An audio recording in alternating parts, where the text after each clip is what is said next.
Good morning everyone. After my interview with Ferran Galvan, I bring today his explicit translation of the questions I was able to ask him in English. Many users have asked me for this translation, so here are the questions. Question 1.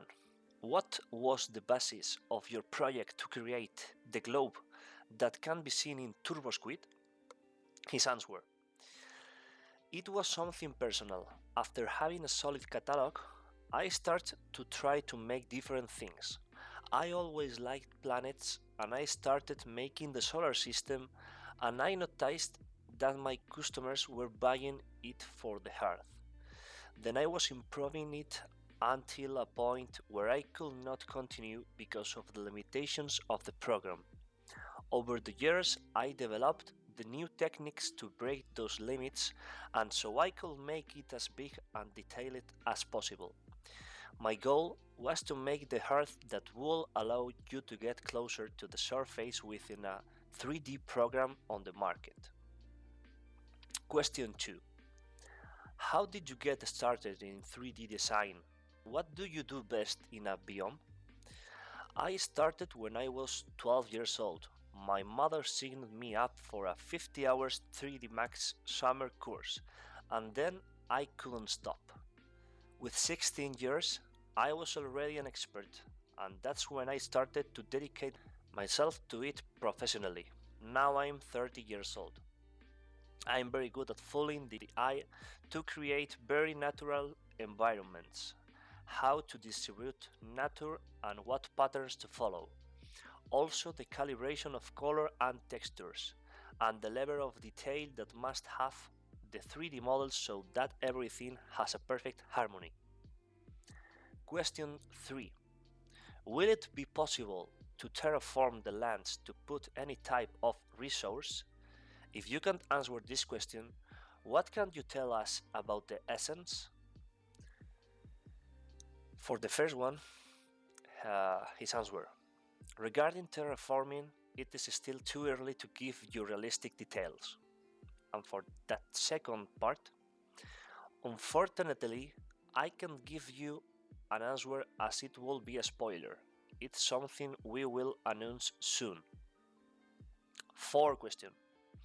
Is Earth 2 as ambitious as they say? Is it true that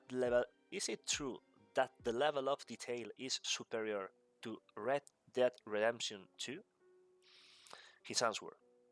Well, if it is ambitious, a lot, but I cannot guarantee that it will look better than 13 titles.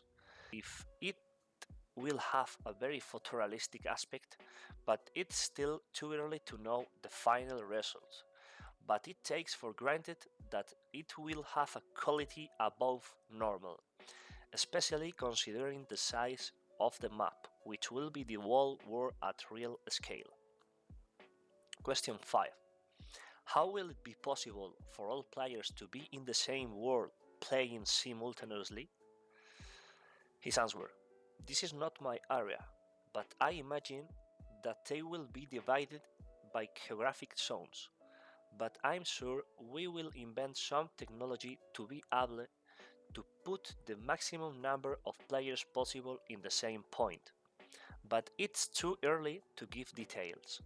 Nathaniel, for example, created the drone networking, a system that has no lag with players from different continents simultaneously, and all that moving at speeds of more than 60 km/h, and is also capable of making very good predictions when the connection is bad.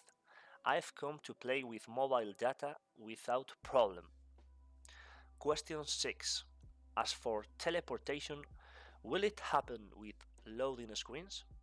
His answer. The world will be rendered in a real time. I don't think we will have loading times and if there any they will be very short and only if you use the teleport.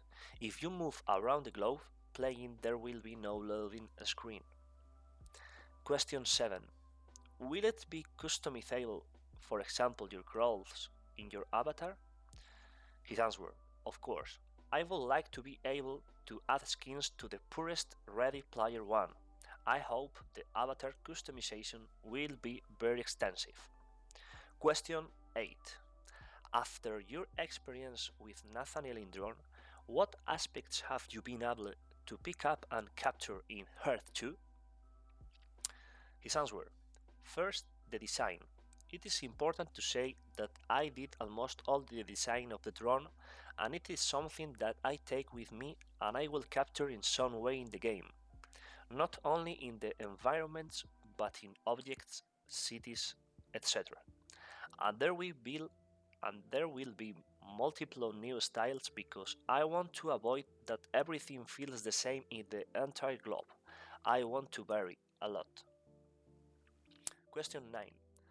Are there any new additions to the team of developers? His answer. Of course.